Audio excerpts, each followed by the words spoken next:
Little Compton, a quaint New England town. Everything is normal except the history. That's another story entirely.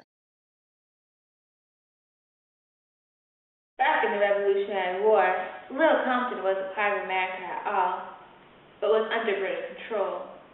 What people didn't know was that there were no British in Little Compton, only werewolves. They may have masqueraded around as proper citizens of the crown, but at night their corsets and breeches ripped to reveal overly courteous and highly taxed creatures of the night. Many battles were fought on this unholy soil, and the Continental Army had no idea what hit them as the sun went down and the moon rose. After a long night of fighting the unholy beast, a young blacksmith came up with an ingenious, albeit insane plan to wipe out their foes once and for all. In the wee hours of the morning, he called upon his comrades to collect all of the silver they could possibly find and bring it to his workshop. He worked all day and into the night, melting and crafting what would be his masterpiece. He gathered up his bravest compatriots and took to the streets during a full moon.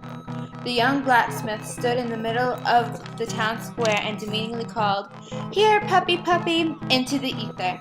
Dozens of snarling, tea-smelling beasts emerged from their homes, seeking out the patriot's blood. His fellow soldiers loaded their guns with silver musket balls and fired upon the horde. One by one, they fell until our young hero broke out his weapon of choice, the giant fork.